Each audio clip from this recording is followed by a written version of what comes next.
Good Good afternoon. afternoon. Welcome to the Muffle of Yarn podcast. It's Thursday. It's August 27th. And it's actually pretty close to what had previously been our normal record time for podcast. Yep. Yeah. So that's fun. You're getting like punchy afternoon, Kelly and Ange. I know. We don't have cupcakes though for a sugar high too. Cold brew. There you go. So this is not a podcast about cold brew. This is a podcast about yarn and knitting and spinning and sometimes crocheting occasionally. And anything else that Kelly and I decide that we want to talk about as it relates somehow tangentially to our yarn store in Shelburne, Vermont. Everything relates back to our yarn store. We try to relate it back there anyway. We try to. And so the store, you can find the store on social media as Must Love Yarn. We're on Facebook, Instagram. We have a Ravelry group. Though I am totally a delinquent Ravelry group moderator. I haven't been on a group in a really long time. I've actually been on Ravelry. Anyway, so come check us out. We also have an online store in addition to having a bricks and mortar store. So, and I'm Angela. And I'm Kelly. And you can find me out on social media, Instagram and Ravelry as Junior Bird Kid. And you can find me on Ravelry as Kelly Spins and on Instagram as Kelly O Spins. Yep. And feel free to find and follow me out on those platforms if you would like. Though I always give with the caveat that is my personal page. So you're going to see other stuff if you want to just see yarn stuff. Probably the store one's the best one to follow. We also have a podcast mascots because everybody needs mascots. And they're buried in my knitting bag down here because I didn't get them out. I keep meaning to make more clothes for them and I just haven't yet. I'm doing other things. So we have meerkats. They're going to need their Rhinebeck sweater soon. I know, I better get on that. Chop me. So our original meerkat Gage is still dressed for summer, even though it was feeling quite fall-like today out there. But she's still holding out hope that summer is going to be with us for a while longer. And then we have Gage. No, Gage is the original one. I don't even know what our meerkats are named. Swatch. Gage, Swatch, Stitch. My brain is broken. All right, to totally derail this entire segment, I was testifying before the legislature this morning, so like my whole brain is just like facts and figures and things and this and that. Clearly, the thing that has been left out is the names of our stuffed meerkats. So you got to make room for all that other stuff. No, right? So anyway, they have an Instagram page. It's been really quiet because it's not going anywhere, and there's only so many pictures. And legislature. They can't hang out with the legislature. They can't, but that would be cool. I could set them on the shelf back here. You're like, excuse me, are those meerkats behind you? What would be even funnier is if somebody recognized them from like the Instagram page, but hadn't made the connection. That's funny. That would be funny. So yeah, so they have an Instagram page. I try to keep it up to date. It's been really bad because we haven't been going places, so it's really sort of more fun if we're going places. But anyway, check it out. Try to get on that. I say that every weekend, and then it just doesn't happen. So, anywho, but this week we do have a pick of the week for you. Pretty exciting. Yep. I think I'm gonna be putting some pictures in of the yarn that we're talking and pointing like. Yep. I sent it to Ange, so she's got yes. So we're gonna talk about these things, and if we look like we're awkward and weird, it's because. Well, I can show you the ones because they're the ones that I'm using for my sweater that I'm knitting. Nice. So look, I'm almost out of my first skeins though, and I'm in the middle of a row, but look how fun that is. is fun. So our picks of the week, in case you want to make your very own Spencer sweater. So the pattern is available through the Baroque website and Ravelry, and it's called Spencer, and it uses Baroque Sesame, which is this fun, it's mostly a wool acrylic blend, but it's got a little bit of cotton and a little bit of nylon in it too. And it is the one that is kind of creating that, the kind of random striping look in this, and it has little tweedy looking bits in it too. So it's a really great one for fall. So let me give you the information about the Sesame. It sells for $16.50, 250 grams and 250 yards for 100 grams. It's 43 wool, 39 acrylic, 9 cotton, and 9% nylon. So, sorry. That is the blend.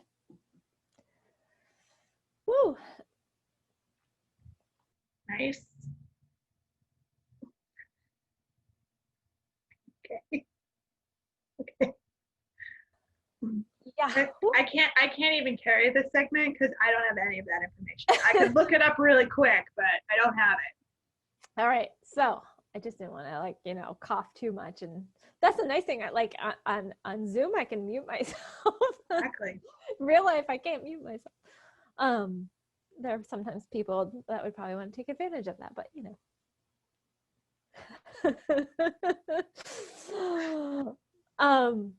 so the other yarn, so the Sesame is knit with holding another yarn with it, which is the Baroque Ariel, and this is a brand new yarn. The Sesame was new last year, and the Baroque Ariel is new for this fall, and it's $12 for a ball and 284 yards, and I believe they're 25 gram skeins. I might be wrong on the listing on the website. I'll have to look that up.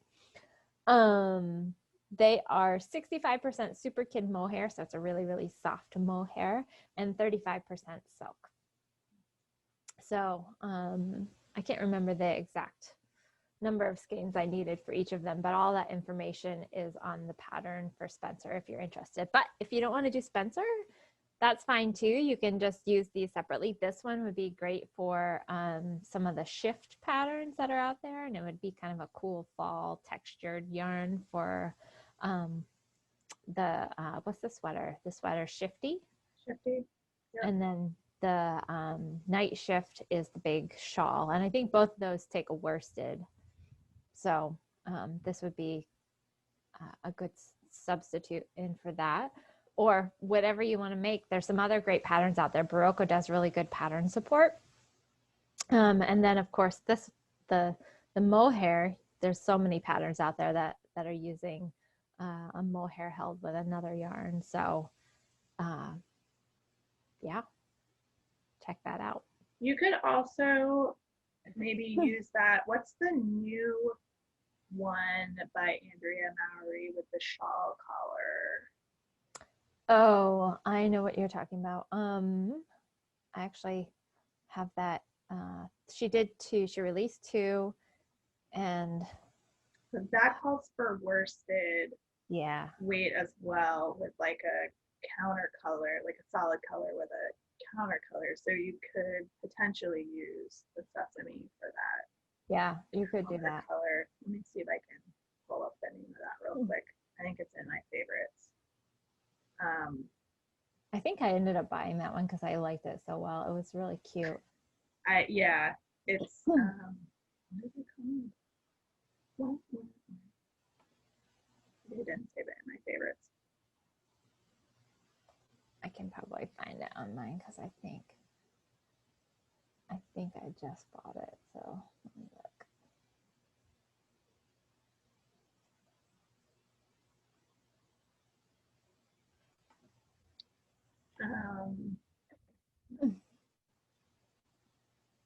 That was an Andrea Mowry pattern, wasn't it? Yeah. Oh yeah. Spark. Yes. Yep. Spark. So that's that's a color work shawl collar sweater that you could potentially integrate the sesame into as well. So Yep. and I was looking at that one because it looked fun. I do have another pattern lined up because of the Ho-He knit along. I think I missed that one. I've been off of social media quite a bit lately. So she does it every year. She does her fall knit along, and Okay. it starts September 1st. But you have to. There's like a ton of prizes up for grabs for it. So you actually have to go in. You go to her Ravelry group, and there's a link in there to click on. You have to register the projects that you're doing ahead of time, so you can't just like change your mind in the middle and be like, oh, I'm not going to fish, so I'll just do the shawl or something. So you have to register ahead of time. So I'm going to do a sweater that I've had yarn for a couple years now, and well, I think I'm going to. I really want to get this done before I start, but of course, you know, the knit along starts on whatever day, Tuesday, whatever day the first is. Tuesday, next Tuesday, yeah. I'll have to take a look at that and mull if I want to jump on there with some projects that I have kind of just hanging out. Because you know what'll happen, I'll put everything else aside and I'll just... I know, that's why I was like, oh, I really want to get this done. So, but I'm almost to the, I'm losing stitches. So I have to do 5 inches of this garter band, and I'm pretty sure I didn't really look to see. Okay, so let's get back on track just a little bit. Yes, we veered way off. So, because we haven't given a coupon code. No, we haven't, and we haven't told. For anybody who's new, which we've probably picked up some new people since we've done our last pick of the week, since it's been a while, we probably should tell people what the pick of the week deal is. We've been so used to just being able to like, all over the place. I know. So the way the pick of the weeks work is the 2 yarns that Kelly just showed you for the next 2 weeks. We'll be offering them with a 10% discount if you use the code that we give you. You can do it online. You can order them online. You can order them in the store. It's for any of our in-stock colors for these yarn lines. And we did a quick tutorial of where the coupon code goes in Shopify in episode 73, I believe. I think so. Because it's a weird spot, and if you're paying, and pro tip, if you want to use a coupon code, you can't pay with Apple Pay because they still haven't sorted that out. Ask me how I know, but that's a whole nother story. If you're paying with like PayPal or a credit card, it's a weird thing where it takes you to the payment page, and then if you're in PayPal, it brings you back, and at that point you can put the coupon code in. So it's sort of not intuitive for where you would anticipate or think that you should be able to put the coupon code in. But if you have any questions or problems, please email or call the store, or call us. We can help you with it if you need it. Yep. And what's the coupon code? Should we just keep it super simple? Well, we have 3 different choices. We could either do Ariel, Sesame, or Spencer. Let's do Sesame. Sesame. Weekly, yeah, like open Sesame. The coupon code will be weekly pick Sesame, and we'll put it down at the bottom. All one word. All one word. And that will get you 10% off these 2 yarns for the next 2 weeks. Yep. So that'll run through, let me just pull out my handy dandy little calendar, through September 11th.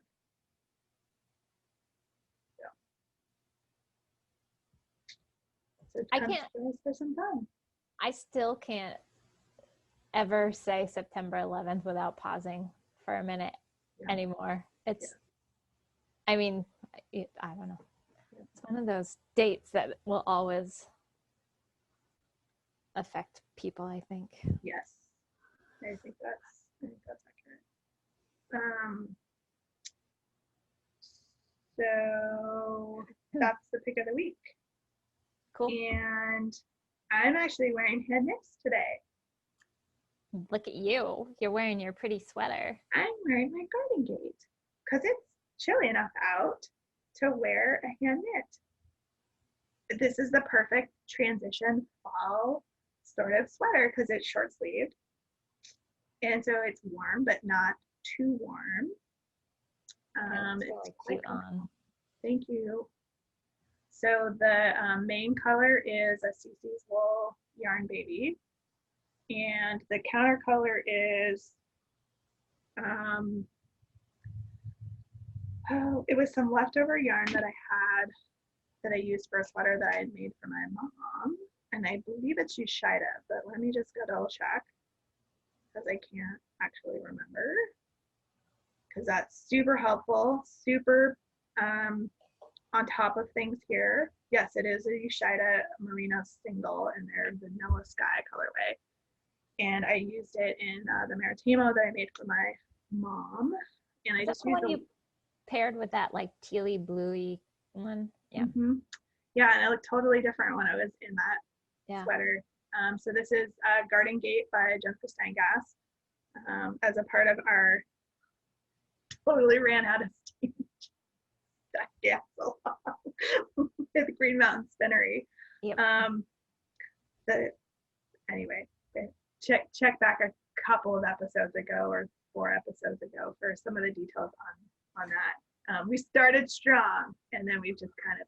I know. I think everybody was getting zoomed out. But anyways, so super fun, super wearable. It's a fingering weight sweater, so it's lightweight. It's great for kind of these in between times. So I think it'll get a lot of use. Yep, it looks really good on you. Thank you. I like it. It's comfortable. I'm wearing a flannel lined hoodie. Nice. Also looks good on you. It's so cozy. It is a mite bit chilly out today compared to what it's been. Yeah, it's kind of damp because it's been raining kind of off and on today. Not like oh my gosh, those poor people in Texas and Louisiana and the southern states that are just getting hammered by Laura. That just I'm sure I haven't had a chance to be out on the news today, but I'm sure because there have been updates of what's happening. I saw it just first thing this morning, and they didn't have a lot of information out yet, just because I think it just the strength of that storm and the storm surge and everything. They just I don't think they had a whole lot. I'm sure the evening news they'll have more coverage, but it's awful because I know there was a number of people that were just like, oh, we've weathered storms before, we're gonna stick this one out. And I was like, they were talking about how the size of the storm surge was just incredible. So all right, so what you been working? I don't have any finished objects. That's usually the next part of this podcast, and I don't have any of those. I don't either. I was close, and I should have had a pair of cranked socks done, and I thought that I had grabbed them to talk about them, but apparently I really put them in super timeout because I was so annoyed. Uh-oh. It's totally my own fault. I cannot count stripes. Oh. Which means I put the heel in 2 different places. Oh no. Yeah, I did that. So they're in timeout right now because I'm trying to figure out how to fix it. There's a couple options for fixing it. And the other point is there's socks are probably for me, so could I wear them without really caring? There's also that because it's not that far off on the stripes. Let's just say I can't count stripes. It couldn't have been easier to try to place a heel in a sock that has stripes. Apparently too difficult. Couldn't figure it out. I put one heel in a spot that was different from the first heel.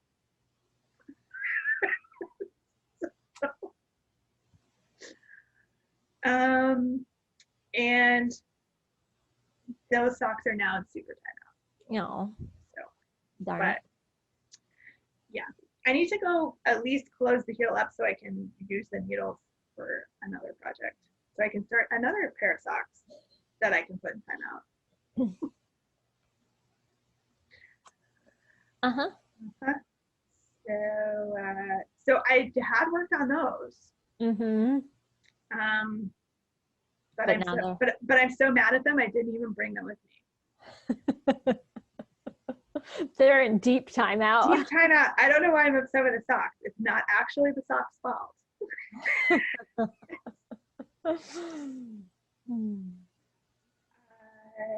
So there's that. So stay tuned. I may figure that out by next week so I can talk about it some more. I'm still a little upset about the socks. Yep. Fun times. But I've been knitting on some other things. Excellent. Okay. So me, like everybody else, is doing the Sharon show because why not? Super fun. It's an MCAL that Patsapinka is hosting, and her cat Sharon from Security, which is kind of taken off on a life of its own, which is super cool. So it's a 4-color shawl, scarf, something. I don't think that it's something to wear around the neck. I don't think that we actually necessarily know all of those details because it's a mystery knit along. Mm-hmm. So there have been 3 clues released. I am all up to date, caught up. Look at you go. I know, right? Oh, that's fun. So here is my to-date status of. Wow, that's a lot of knitting. Yeah. That's like an entire body of a sweater. I know. So this is only halfway. Wow. Because there's going to be apparently 3 more clues. So it's going to be a giant wrap of some sort. Yeah. I am digging my color choices. They're totally out of my normal color wheelhouse, but I am loving them. They're fun. Together. People are going to think you're a Mets fan. Yeah. Or a Denver Broncos fan. Not either of those things. This section here, this falls into the category of sometimes you have to ask yourself, does it really matter? This was one of these. I printed out the pattern when it was first released, knit merrily on my way. About a day later, realized that there had been an update and errata for this first section of clue number 3 that added 2 more rows to the repeat pattern. I was too far along. I looked at what I did and went, it's not exactly what the pattern calls for, but it's close enough. And it's not going to bother me. In fact, it will make me more angry to rip this out. And really, in the grand scheme of things, nobody's ever going to be able to tell or know. And because it's all done consistently, it just looks like it's supposed to be that way. Yeah. But I mean, if I hold it up next to somebody who did it correctly, it will look different. But minor detail. So anxiously awaiting the release of clue 4 tomorrow morning, though maybe I will have learned my lesson and will wait a little bit before printing out the pattern and getting started, like till Saturday morning. I don't know. So I did end up casting on another project because when I got done with the clue, I was like, well, I need something to knit. So what does one do? One cast on a new project. Couldn't be that I could finish anything that I already have on the needles. Yeah. So that's what I did. I cast on a sweater pattern called Merlot. I think I showed it a few weeks ago. maybe it's, let me see if there's a path. It sounds familiar. Let's just look at schematic. Maybe I'll just snag one of the pictures and insert it. There we go. So what you can't see on this picture is that the increases actually are done here. Oh, right. Through the front and the back. So the arm stitches don't change, and you do your increases across the front and the back of the sweater. So you get this really sort of cool detail. So that's actually going to be either the front or the back of the sweater, as opposed to being the shoulder. Nice. That's kind of cool. Little V thing going. It's an A-line, short sleeved, worsted weight sweater. And I am using some yarn I got from Gail's Art. So she, like Cece's Wool, has what she refers to as the full figured gals, which are sort of super skeins. So I think it's like 562 yards of what she calls a heavy DK light worsted. So this pattern calls for worsted weight. I figured I could substitute it just fine. I did not do a gauge swatch because you all know me. Nobody got time for that, so I just didn't do it. Just get surprised. I like the fabric that I'm getting, so it would really just be a sizing issue if there was some sort of, if I was massively off on my gauge. But it seemed to do okay, except for that one sweater. Actually, that one sweater that went to Kelly, I checked my gauge, so you know, look where that got me. Yeah, and just never doing gauge again. No. I thought about it for about 30 seconds, and I was like, what? Stop. Just start knitting. Oh. It'll fit somebody, but it doesn't fit you.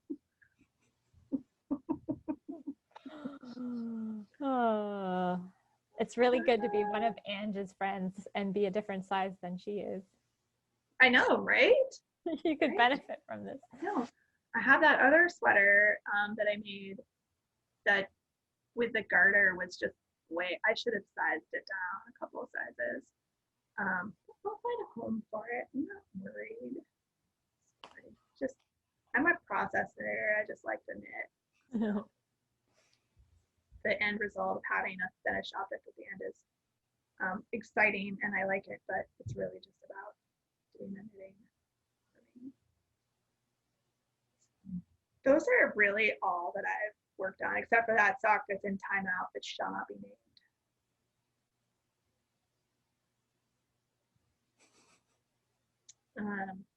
I did buy some more yarn from the marketplace that we had, but I didn't bring any with me. I might have bought some fiber stash, because that was one session that I actually got to go to because it was at the end and there was only one vendor, so we just left everybody in the main room, which is probably why I bought yarn, because I was like, pretty. So I'll show that off when I get ready to use it for a project. And I might have got some stuff from Michelle at Rollins and Nosh. That was so sweet of her. She gifted us each a skein of her Must Love yarn colorway. Mine's over there. I should go grab it. It's so pretty. Pretty. I know. So generous of her. Yeah. No, thank you, Michelle. It's beautiful yarn. The other yarn I got, I'm super excited to start working with. So yeah, stay tuned. Maybe that will be my next pair of socks since my current time out. It's a really cool colorway. Yes, it is. It's like a tealy is the main stripe with like rainbow stripes in between. Yeah, that's cool. It's beautiful. So that I got some of that yarn, some of her other yarn that she had as well. So. She does such a nice job. I was gonna look. I was tied up with the barn project all day, and I couldn't. There were so many of the different presentations that I wanted to get to, and I couldn't. But I've got to check out her website because she does a really, really lovely job with her yarns.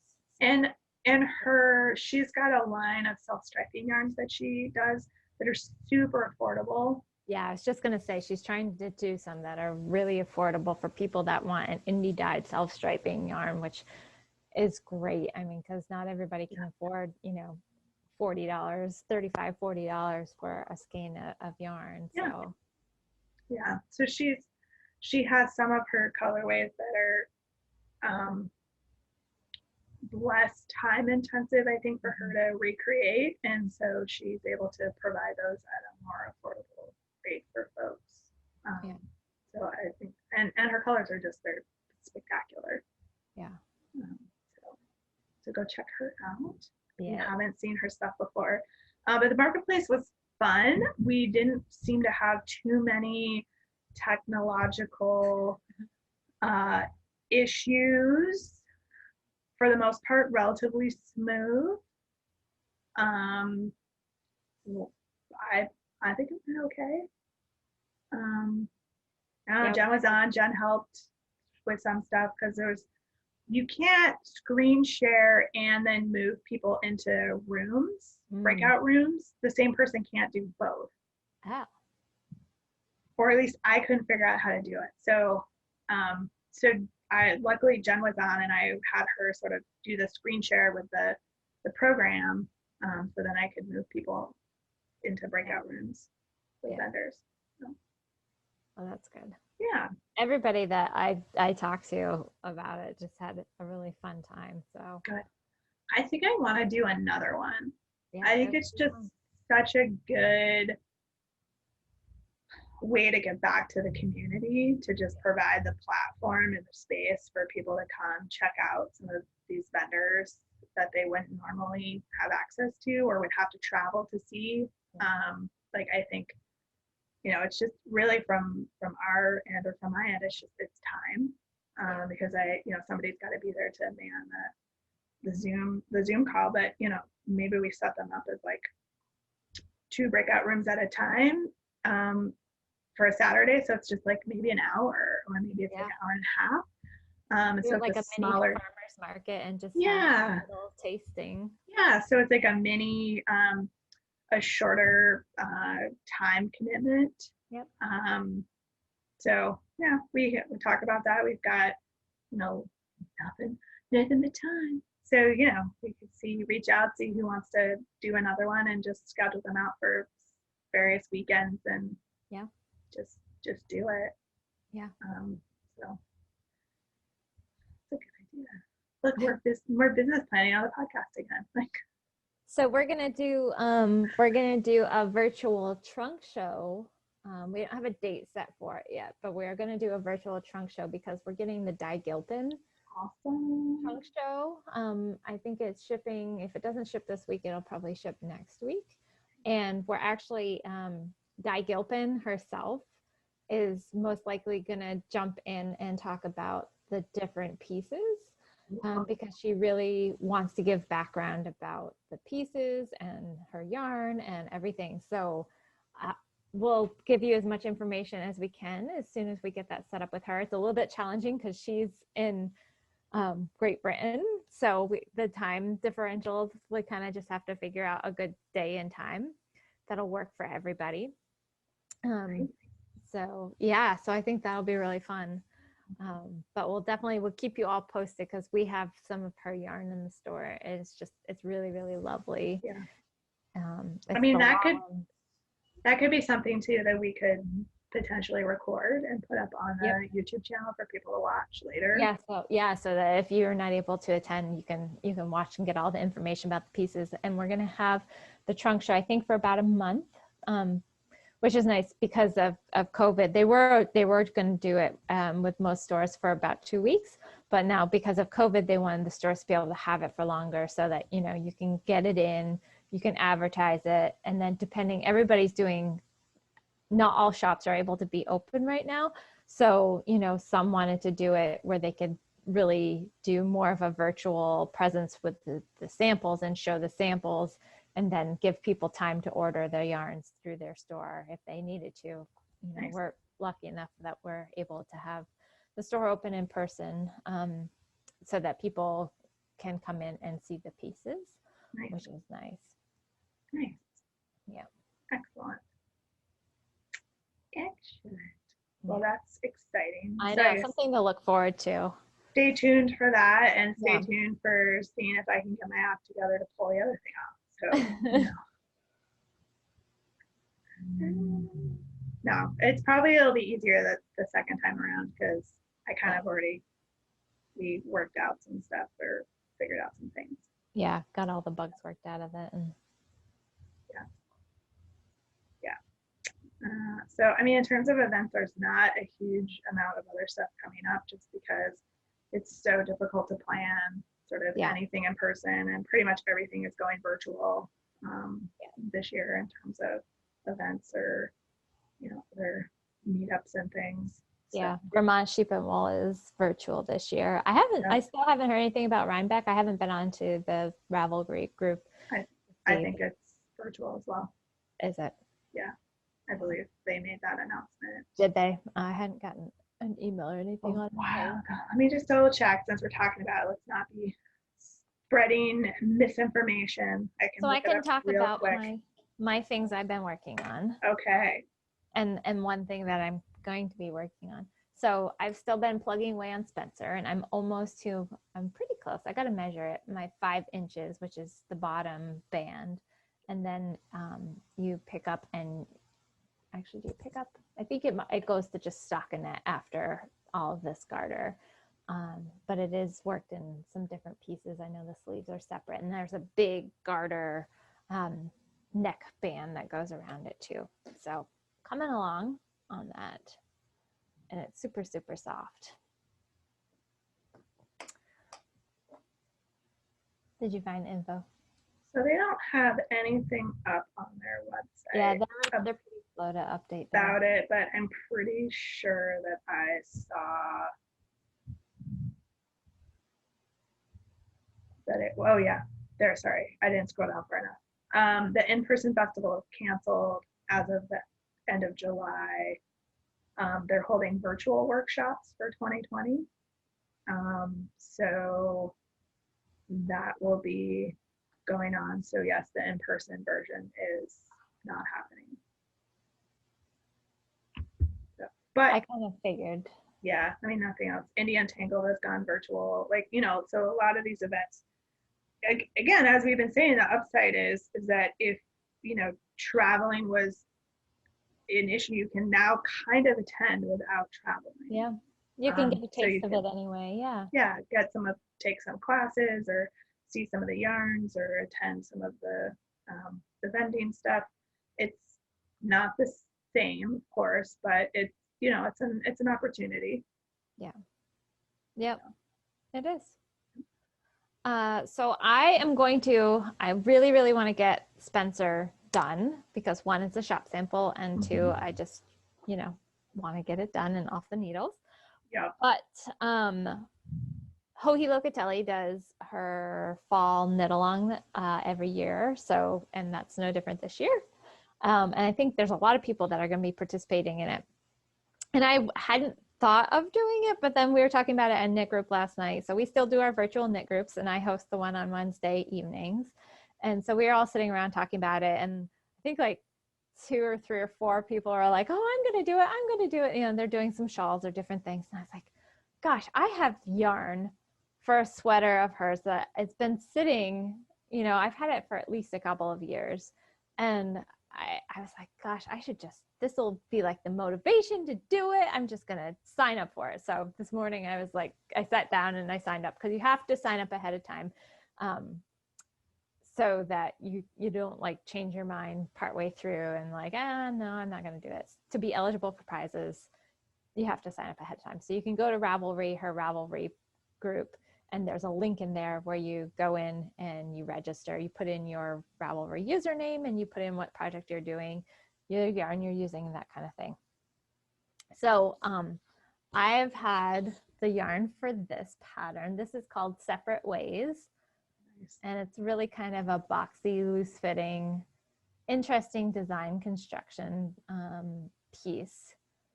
So that's what I'm going to be knitting. And I got some lovely legacy yarn. Gosh, I got it. I think it was like 2 years ago, maybe now. So I will show you. It's all cozy toes, so it's their cashmere blend base. Nice. Lavender lace is one color, and these are not going to show up well because I've got a lot of light coming through the window right here. Is one. Let's see. Gray Gardens. Nice. And then the Mayor. Nice.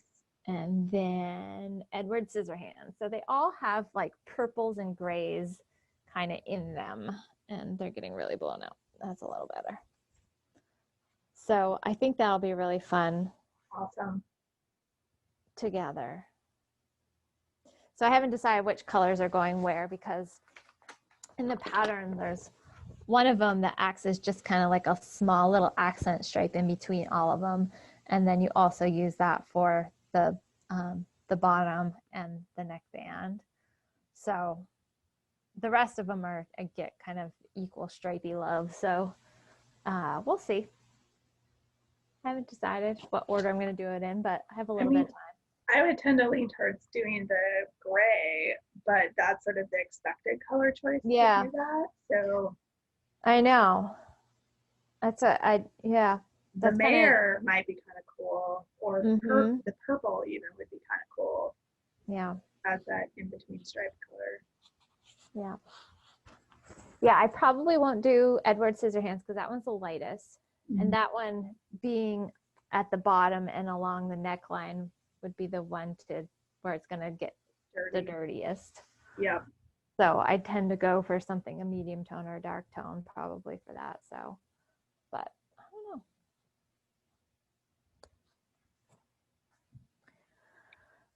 know. I think the hard part about using the Mayor for that strip is that you need like the bigger stripe to see the full pretty colors of those speckled skeins. I know, that's why I'm thinking I'd probably go with one of the tonals for the little in-between stripe, because then it won't get lost, because I think one or either of these I think would get lost as that little stripe, because it's only like a few rows. Yeah, so I think it probably depends on what tone do you want to get pulled out of the other skeins. Do you want it to be more purple forward or more gray forward? Yep.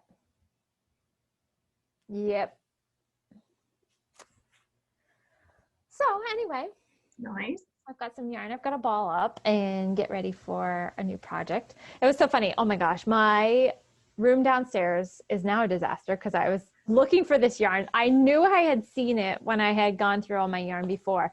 And I've got this one bin that's all sock weight yarn. And it's kind of in bags in the bin by color. And I was looking through there and I'm like, it's not in here. Because I knew I kept it together because I had a specific project in mind for it. And I was going through all of my bins, like pulling stuff out. I'm like, this is my bin of stuff that I have projects specifically set out for. I'm like, it's not in here. Where is it? Can't I find it? I was so mad. And I finally, after I'd gone through like all of the bins, I couldn't find it.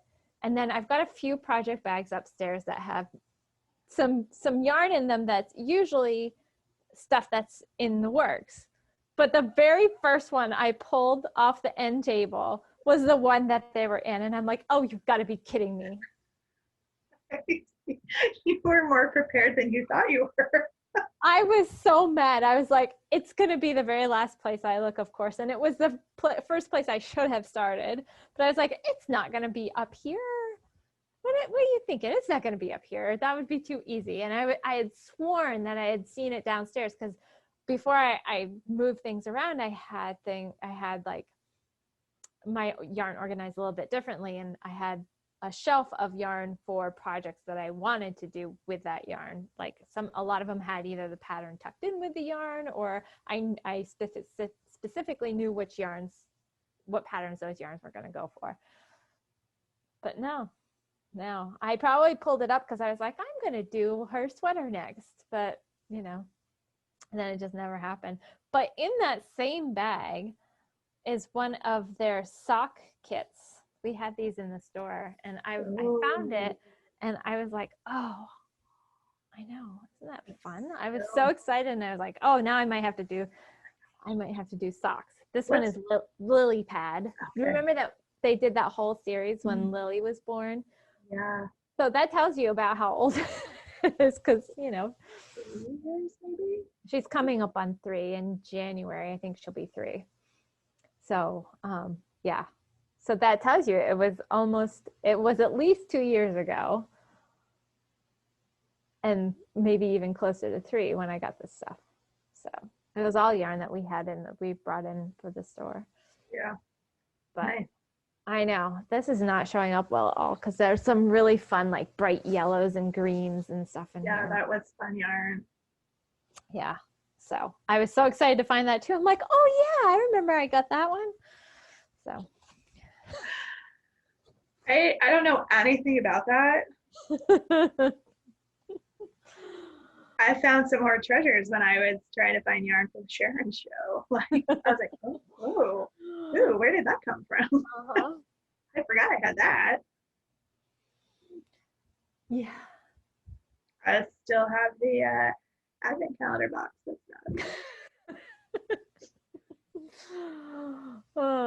I haven't watched like any podcasts in forever. I've got to catch up with some of them, because I haven't watched much of anything. So I've been watching Chopped on the Food Network. Have you? With my new Comcast subscription, I can now watch Food Network Go, which is like their on-demand version, which is super cool. So I went back to season 1 for Chopped, and oh my gosh, everybody looks super young in like the 90s. That's funny. So that's what I've been doing. Nice. Yeah. I'm just biding my time until Disney releases the new version of Mulan. Yeah, that looks really cool, huh? Great. So you know what I'll be doing on September 3rd. Watching that. Nice. I think that's when it gets released. Whenever it is, it's get released. It's the 3rd or the 4th. It's something like that. Cool. Yeah. I don't think I have anything else Me to either. talk about, really.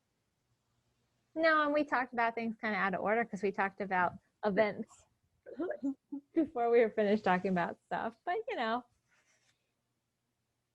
of just, meandering along. It's kind of like the flow of consciousness episode.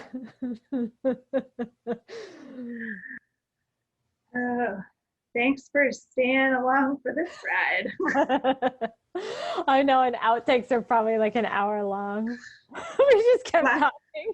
Seriously, I think last week the outtakes were like 40 minutes, and then the actual podcast was like 20. I mean, it's all actual podcasts, but like the structured, and I use the term structured extraordinarily loosely right now. The structured part of our podcast was but that's fine. So there we are. So no bears have come back into the yard, though we do have a giant garden spider that my children have named Stevie Sarsaparilla. So there's that. That's funny. So Stevie Sarsaparilla has set up shop in our flower bed, so we've been watching the giant spider. So it's totally possible it laid some eggs because it was super big, and now it's not super big. So either Stevie Sarsaparilla got eaten by a smaller spider, or Stevie Sarsaparilla laid some eggs and is now smaller. Could go either way. So fun with nature at my house. Yeah. That's exciting. Naming spiders. We did a bunch of clearing, like brush cutting and stuff around where our fence line is now. and we cleaned back out some area that had started to get overgrown, and we started getting this deer, a doe, and she was kind of coming, and there's an apple tree like right way at the end of our property, and she was coming and checking out the apple tree, and just coming and grazing and wandering through, because we've got kind of some woods on both sides of us. So it's pretty sheltered there, and she was feeling pretty good. So we see her pretty frequently. This morning I'm out and I'm feeding the sheep, and I see her out there, and there's two fawns. They were spring fawns, so they're a little bit bigger, but there were two fawns. And so I was watching for a while. It's so funny. One of the little fawns saw the sheep and was so curious and like started like marching towards them. But I think mom was like, no. And it was so funny because the sheep are watching the fawns. But I came back in the house and told my husband, and I looked out again. There were two more adult deer that showed up too, so that we had 5 deer all at the end of our property. It was wild. Yeah. Nice. Yeah. So they were out at the end checking out the apple tree and cool. Probably some apples from it, so nice. Yeah. We have an owl we've spotted actually really close to the edge of our property. It's been kind of hanging around, a barred owl. So that's cool. Eat some of those silly chipmunks, please. Yeah. Oh my gosh. So we have we're only about a mile or so from the lake as a crow flies. And we have, every year there's a heron that comes by. I've taken pictures of it before. Every year it kind of comes by. It doesn't hang out for very long, but just kind of comes and checks things out. We've had a lot of frogs here, so it's probably coming and eating some of the frogs. But I looked out, my dogs were going crazy looking out the window and towards the driveway, and I figured, oh, maybe there's a delivery truck or something. But no, the heron, and it's huge, it's one of like the big ones, was standing in the driveway, just hanging out, just looking around. I was like, oh my God, it's enormous. It's probably almost as tall as me. It's huge. Oh, wow. Yeah. So it was just, it's amazing, some of the wildlife that comes through. Oh, we have, because we're so close to the lake too, there's an osprey that's nesting not too far from where we are. And it's kind of too bad, but our neighbors have a pond, and not too long after we moved in, they had gotten some koi for their pond. Yeah. The koi didn't last very long because, well, they're really bright colored, and the osprey it was so crazy. We could hear it because when they hit the water, the osprey hit the water, they're like going full speed, and it's just like this huge splash, and their pond's not very big, and it's almost in our backyard. It's like right next to where we are. So we could hear this big splash, and we're like, oh, there goes another one of their fish. Let's just say that osprey are not super graceful when they're fishing.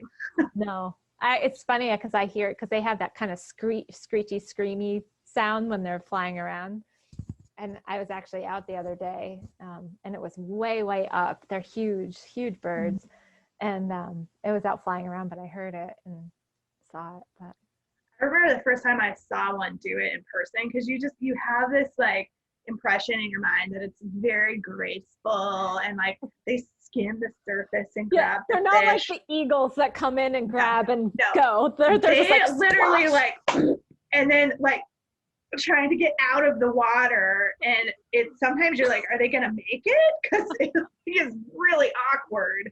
They do. I mean, they hit the water full speed and so hard, go right under, and sometimes they can kind of back up, but sometimes it is not the prettiest method of hunting. It seems to work for them, but it is not graceful.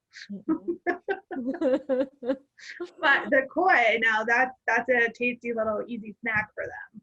Yeah, easy right picking. there. Yeah, they definitely stand out in a pond. So particularly from above. Yeah. Mm-hmm.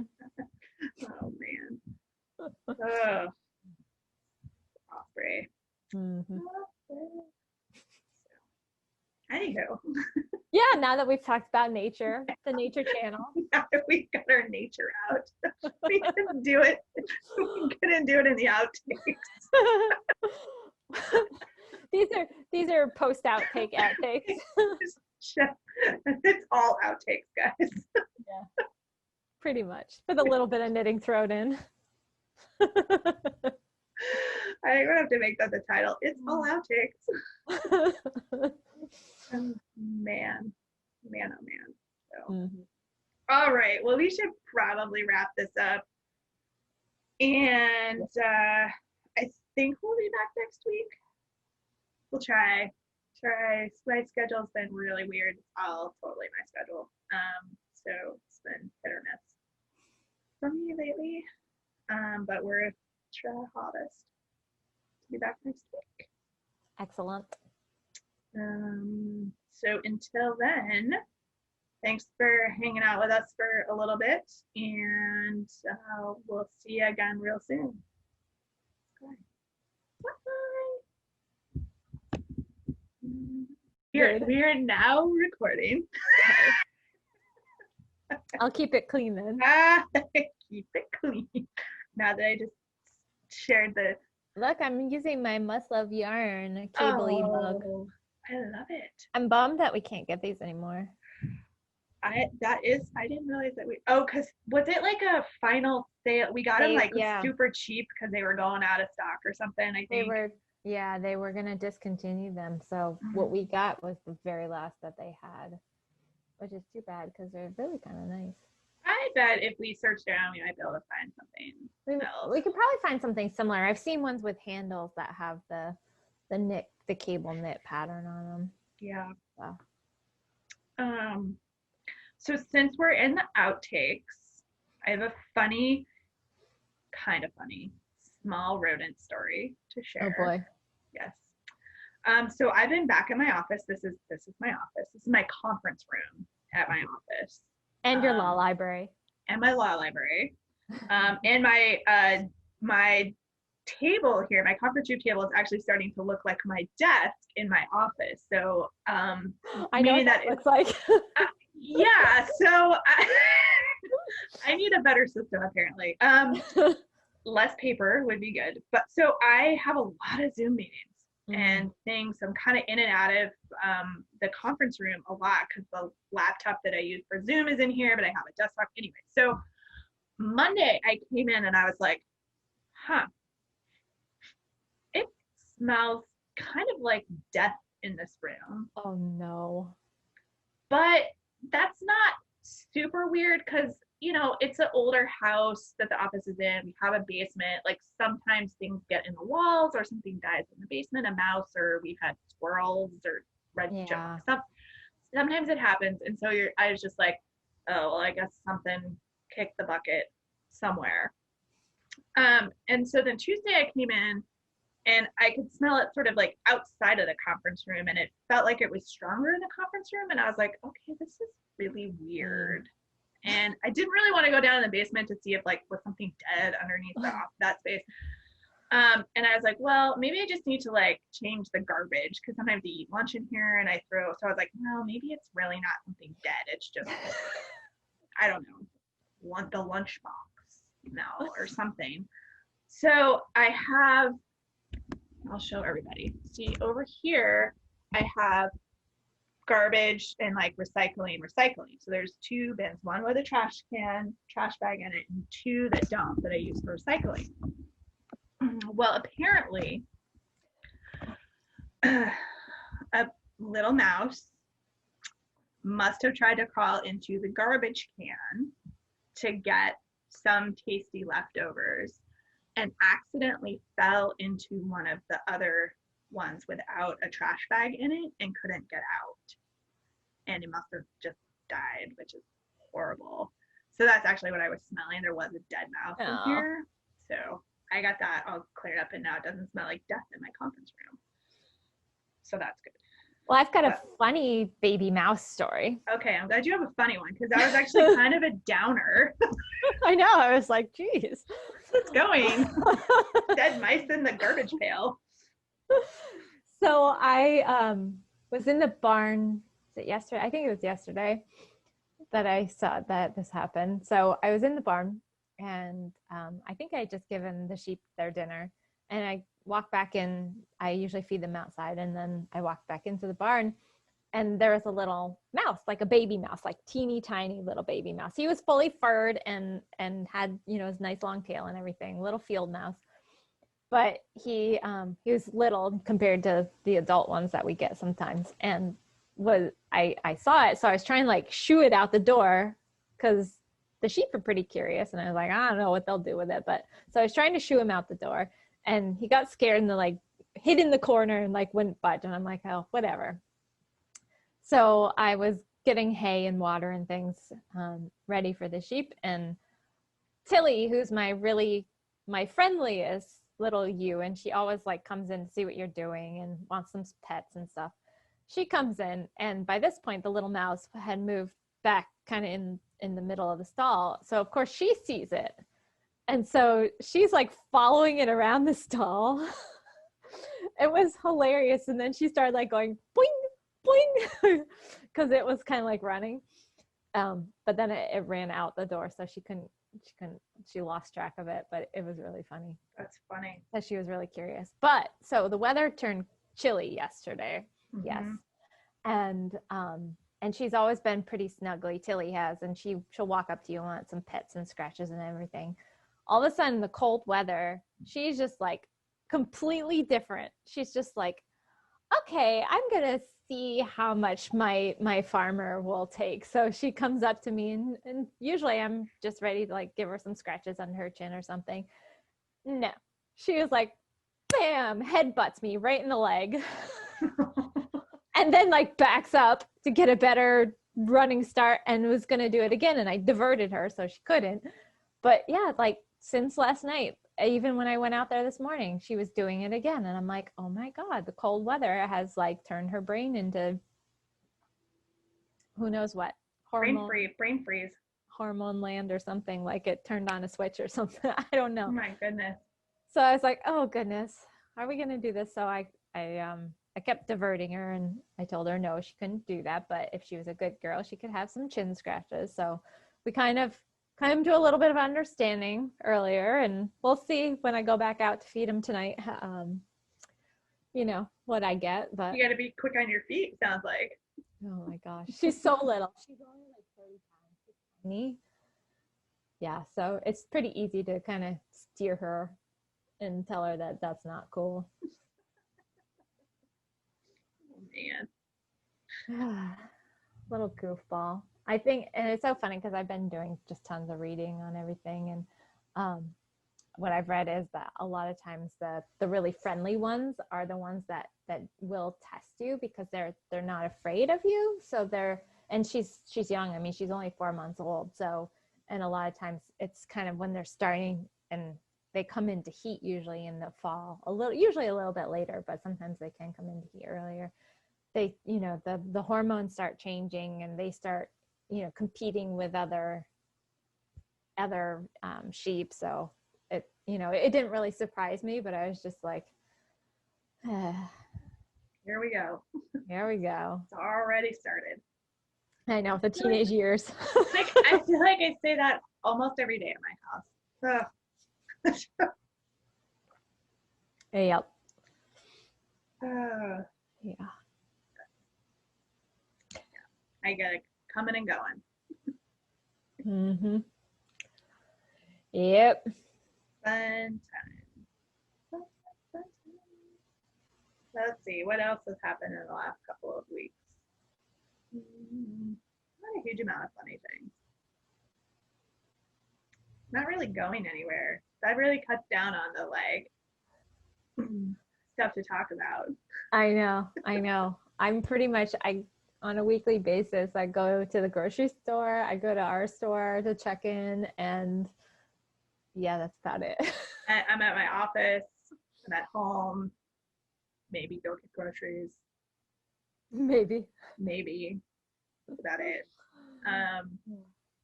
So yeah, not too much out and about. So boring. My kids tell me, so boring. Why can't we go anywhere? Just can't decide. So Yep. Oh, I will say I had delicious dinner. Oh, I saw you posted that from the mill. Yes. Have you ever eaten there or gotten food from I there? haven't. No, I haven't. So the owner is a former chef at A Single Pebble. Oh, no kidding.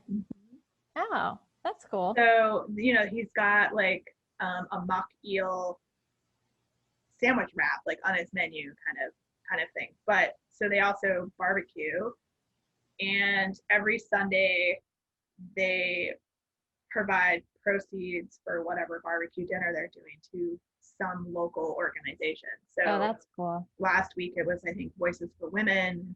This week it's the Vermont like Chopped Junior Champion program or something. So yeah, so it's kind of cool. Like the prices are pretty reasonable. You get like quite a bit of food, and the barbecue brisket we got last weekend was amazing. So good. This week it's like Korean barbecue. Really? Yeah. May have to check that out. I haven't been going out to eat at all, but we have been supporting. So Felino's is pretty close to us, so we get pizza from there every once in a while. Yeah. We get lots of takeout. Just one, because it's to support local restaurants, and two, it's something fun that we can do. Yeah. Bring it home. We weren't eating out. We had been sort of transitioned to takeout even before COVID, because trying to eat out with a then 3-year-old and now 4-year-old is challenging. It's so much easier to do it at home. Yeah. So I am loving all of the restaurants now that we can get takeout from, because everybody's doing it. Yeah. I have a feeling some of it's going to continue too, even past, once we get to whatever point we're going to be at where we've got the pandemic under control.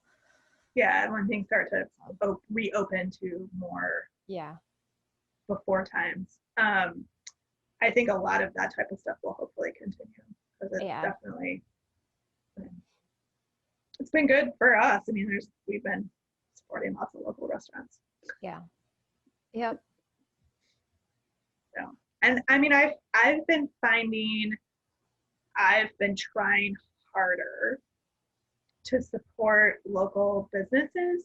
So if I want to like get a book, I will now go put in an order at Flying Pig bookstore I can do window pickup, and I can just go grab it, as opposed to ordering from Amazon. Even if I'm paying a few dollars more, like I just am finding I'm trying to do that more. Well, honestly, I mean, with as long as it's taking to get things through the mail now, unless it's something I can't get locally, I've been trying to get as much as I can local, which I typically do anyway, as much as I can, but there are sometimes things you can't get. Well, but with everybody switching to like the ability to order online, for me that was the ease of dealing with Amazon. Is if it's 10 o'clock at night and I need to get something, I can make it happen. And so many of these businesses now have transitioned to this online ordering platform that I can now do that with them and go pick it up the next day, or pick it up in a couple of days. Yeah, that's the nice thing, is that you can order it for curbside pickup or just to pick up in store, and because they have their inventories online now, that they have it, and that's really nice. So that, for me, that's been a big change in being able to really support local stuff, by being able to do that, because I don't always have time during the day to like go deal with this stuff and go to a store. Like, but if it's ready for you to pick up, all you have to do is make a few minutes time to peel off when you're taking the kids to daycare or whatever it is, and exactly, or fold it into like the grocery run on Saturday, or whatever. But so no, that's been huge benefit. So anyway, but that has nothing to do with knitting. The yarn store still offers curbside pickup, so you totally can do that with us too. Put in your order and we'll bring it right out to your car if Yep. that's what you want. Totally fine. So take advantage of that as well. Yep. I just like to go look at the yarn and touch things. I know. That's like the one store that I'm like, I know. you have to go in there. Yeah, it is, because knowing the colors through the computers is tough. And, you know, if you haven't worked with a particular yarn before, you just touching it, you know, because it could look really soft and squishy online, but then you get it and it's like crunchy wool. And if that's not what you were going for your project, then, you know, then it's a disappointment. But yeah, I've only usually bought yarns online before that I've either worked with or had experience with before. Or it's a dyer I know and I've used previously. Exactly. Yep. So I tend to be a little more loosey-goosey with my online yarn ordering, which is why occasionally I'm surprised. Yeah, I mean, people are trying to do a really good job being descriptive of the products as much as possible. And you know, the other nice thing is too is you can call up the yarn store and say, hey, I'm looking for a yarn to do this. You know, what would you recommend? I want something that meets these parameters. And, you know, because we have people that do that. They'll be looking at the website while they're talking to us so that they can see the yarns and the colors and things like that. But, you know, they need like somebody on the ground to be able to give them the information, which is great, you know, and we're happy to do that at the store. Absolutely. So. Absolutely. But fun times. So I'm cast on a new project. Excellent. From that yarn you wound for me. Nice. The gigantic cakes. The gigantic cakes. I know. I need to get one of those Stanwood ball winders for my house. I've got my mother-in-law got me, I think it's one of the Nancy's Knit Knacks ones, the wooden ones. Mm-hmm. That thing is great. It's got the handle on it, so I can actually put a motor on that one if I wanted to. But it's like so smooth to turn it. It's great. Yeah, I have a little Royal ball winder. Yeah, which is I've got fantastic, one too. But it can't handle anything larger than like 100 gram skein. I've stuffed those things so full sometimes, the Royal ones, and I try not to because I don't want to break the gears on them. Like my Royal ball winder is so precious because they don't make them anymore, and the Royal ones, they're the ones that have the metal gears, which the new ones that are out there now that look just like the Royal ones, they have plastic gears. So everybody that has like the old style Royal ones are so like precious with them. I know. I tried to wind a yarn baby on it. It did not go well. I got about halfway done and then I had to cut it and start again, which sort of defeats the purpose of a yarn baby. Yeah. But there was it was very full. It's not going well. Mm-hmm. So, but anyway, and it's not as convenient to pop over to the store and just wind stuff because that stuff's kind of put aside now. So yeah, we put it behind the counter so that we can wind people's yarn for them, but just one less contact point that. Yeah. Yep. So. But thankfully, Kelly has the tools, and if I drop her off yarn, she takes care of it for me, which is awesome. Fabulous. So yay. Till I get a bigger one myself. So maybe for Christmas. There you go. That would be a good thing to ask for. Mom, if you're watching. The Stanwood ones are really reasonably priced too. Yeah, they're pretty affordable. Yeah. Yeah, I don't need one of the Stanwood ones would be fine. They're big enough to handle the bigger cakes. Yeah, they are. Definitely. Yeah. So I'm happy to report the new internet at my house is fabulous. I ran that whole virtual marketplace from home with no problems. Now I've just jinxed my internet. No connection problems, no garbly, gooky, can't hear you, sound like a robot. None of that. Nice. Fabulous. The last podcast we did, I uploaded from home. Ah. And it only took like 2 hours. Fabulous. Instead of the ridiculousness of the prior. So you can name your router and name your Wi-Fi, right? So when I had my prior internet, I got so cranky with it, I went in and renamed the Wi-Fi signal bad internet. The worst internet.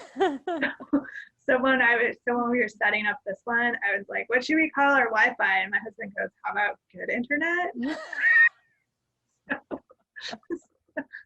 So our Wi-Fi signal is good internet. That's funny. Which has actually been pretty accurate. So, there's that. So we could podcast from home, from me being at home. I think next week I probably will be home